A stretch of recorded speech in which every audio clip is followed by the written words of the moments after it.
Bueno, como les estaban anticipando, mi trabajo tiene que ver con el discurso presidencial eh, durante la pandemia.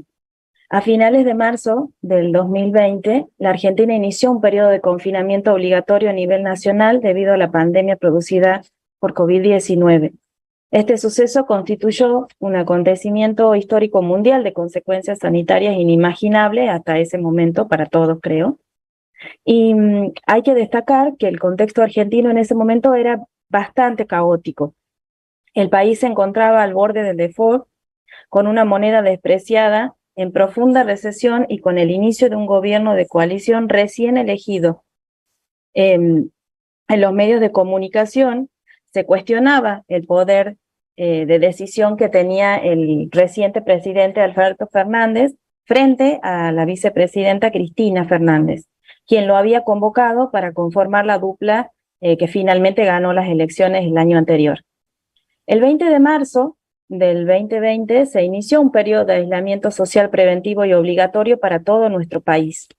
Dentro de un marco de profunda incertidumbre y temor, la voz presidencial se instaló en los medios con discursos recurrentes que fueron guiando el accionar de toda nuestra república. Tal como sostiene Vitale, la enunciación política de los presidentes ante esta pandemia es sin duda una cuestión global que materializa las modalidades de las luchas por el poder y su ejercicio. Por ello, hemos considerado relevante revisar la construcción estratégica del discurso político más importante de nuestro país, que es el discurso presidencial. Entendemos que el Ejecutivo es el lugar político más decisivo y representativo de todos y que evidencia la ideología a la que responden sus políticas y sus medidas. El discurso político es eminentemente estratégico porque enmascara las contradicciones objetivas. Quien lo sustenta no se limita a informar o a transmitir una convicción, sino que también produce un acto que expresa un compromiso y asume una posición. Esto es lo que entendemos nosotros y por eso es que se decidió hacer este trabajo. Estudiar su discurso nos ha permitido abordarlo y poder descifrar y poder identificar las estrategias con las que lo construía. En esta oportunidad abordamos, como les estaba contando, los discursos del presidente desde marzo hasta junio del 2020, y esta selección está determinada por el inicio de la pandemia y el final del primer semestre, que era la fecha que se esperaba que cesara el confinamiento, pero que bueno, ya sabemos que no fue así. Utilizamos para hacer este análisis del discurso la propuesta del análisis crítico del discurso. El discurso presidencial que abordamos tiene que ver con la comunicación general a todo el país sobre las medidas políticas que se iban a tomar y que se estaban enfrentando en ese momento. Cabe aclarar que hemos efectuado una selección de esas estrategias, pues consideramos que podemos contribuir a otros estudios realizados similares, porque hay varios estudios en el campo disciplinar que han hecho lo mismo, o sea, que han trabajado sobre el discurso presidencial de sus respectivos países en Latinoamérica.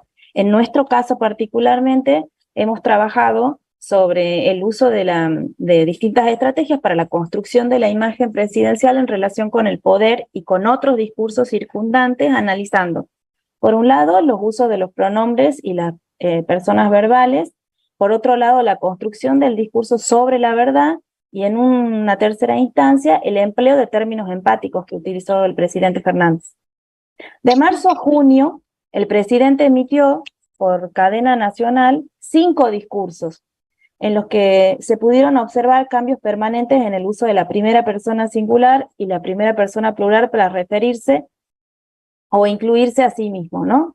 En sus distintas alocuciones, el sujeto enunciador se adjudica diferentes roles. Él, en su propio discurso, ha sido o fue presidente, Estado, ciudadano argentino y también parte del partido oficialista que era el peronismo, que es el peronismo. Se observa una clara intencionalidad de explicitar quién toma las decisiones en su gobierno, porque él dice, yo dicté, yo les aseguro, yo quiero, hablé, reafirmo, y así sucesivamente cantidad importante de verbos en primera persona. Dice, por ejemplo, ¿no? Por eso dicté un decreto de necesidad y urgencia que amplía la emergencia pública en materia sanitaria. Él personaliza ciertas acciones y dice yo les pido, yo les agradezco. Dice, yo soy abogado, yo quiero aclarar. Para destacar que ha sido solo él y no otros los que han tomado las decisiones. Dicen en un momento, les aseguro que me voy a poner al frente para, por ejemplo, y destaca eso, ¿no?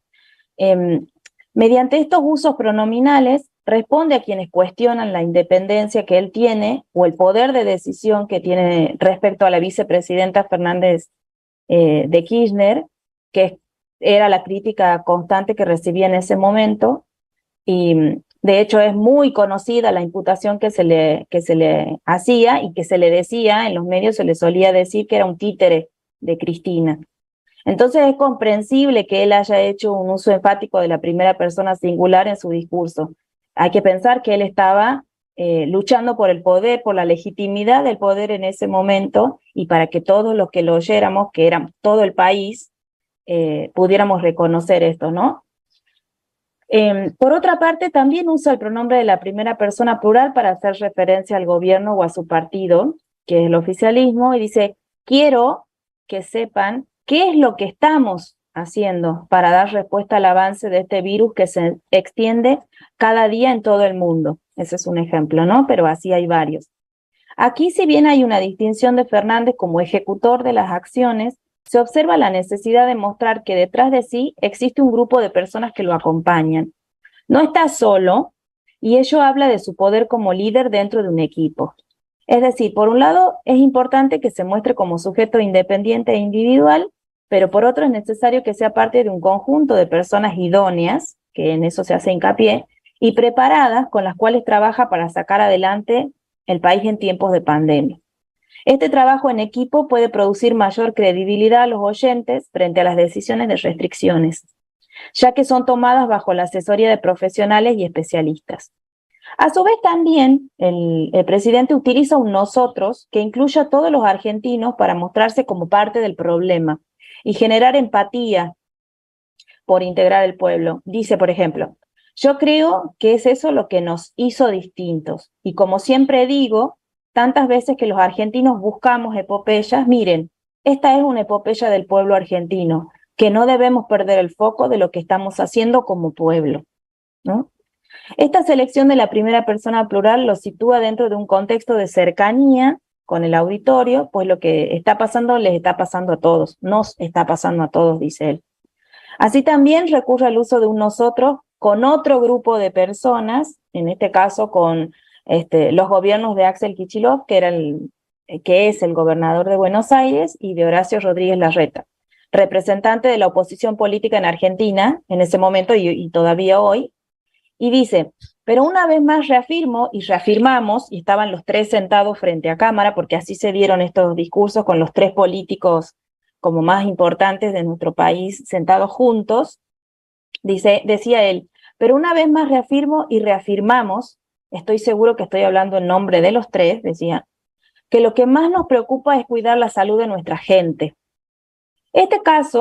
En este caso el pronombre aparentemente busca reproducir una imagen de unidad que le valió un importante apoyo de todo el país. O sea, sí le sirvió, porque con esto demostraba que se estaba alejando de la famosa grieta que nos ha perseguido a los argentinos en estos últimos años. Se pudo observar una unidad tanto desde la imagen, como les digo, les cuento, estaban los tres sentados juntos, y desde el mismo discurso. Bien, podemos agregar que el presidente efectúa un juego discursivo de inclusiones y exclusiones con la figura del Estado. Por momentos se menciona como parte de él y por otros momentos se excluye. Y dice, el Estado está presente, como si él no fuera el Estado, y va a acompañar a todos, especialmente a nuestros mayores de 65 años, en quienes mayor impacto tiene el virus. Al respecto, dado que el Estado es el conjunto de los poderes y órganos de gobierno de un país soberano, el presidente, como representante del poder ejecutivo, no puede dejar de ser considerado constituyente de ese conjunto, ¿no?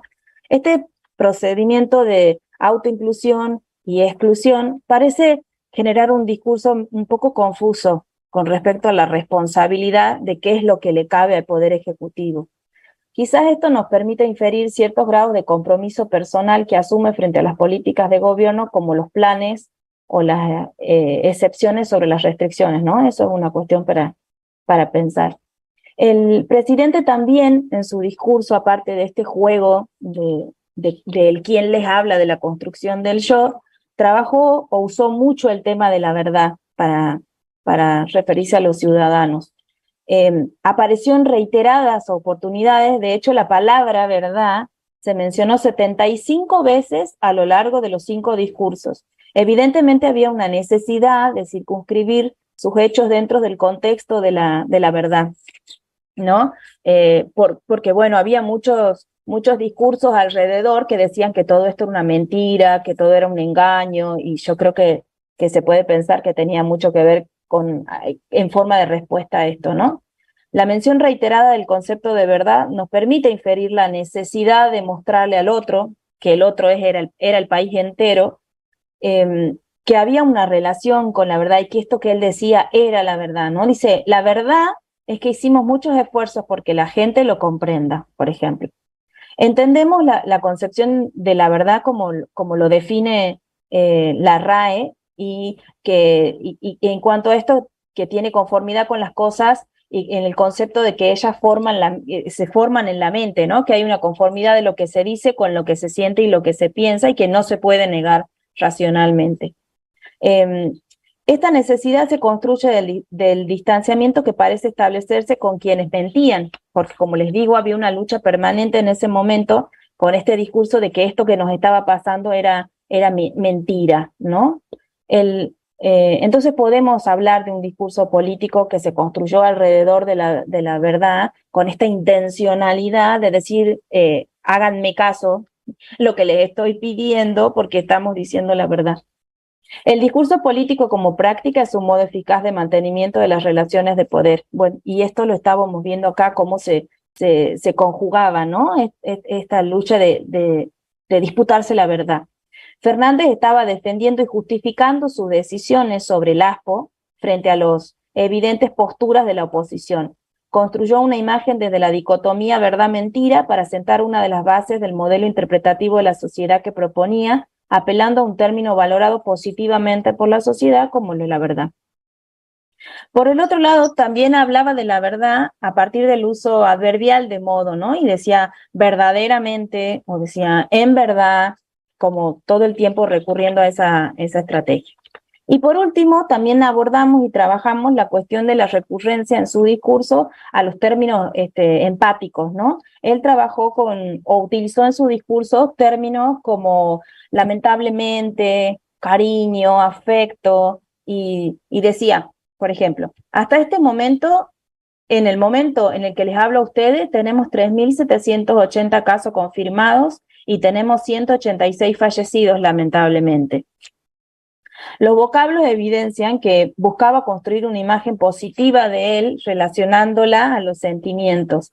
Era un presidente que estaba cerca de su pueblo y que por ende vivía la situación tan dolorosa y triste como la vivían todos los demás. Consideramos que apelaba a la empatía y expresaba su dolor con el propósito de ganarse la voluntad de todos los oyentes, puesto que resultaba necesario que haya un trabajo mancomunado en el que se colabore acatando las órdenes impuestas, ¿no? Entonces, por eso mostraba él todo el tiempo su empatía.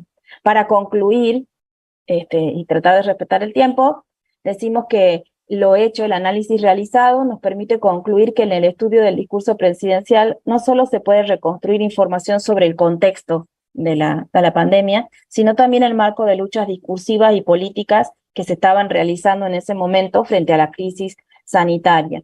Se advierte una serie de preocupaciones que el presidente atiende implícitamente desde lo discursivo. Por un lado, la necesidad de él de legitimar su postura y de construirse como líder gubernamental, y por el otro lado de reforzar, ¿no es cierto?, ese líder esa figura de líder y de que estaba realizando un trabajo mancomunado con otros científicos.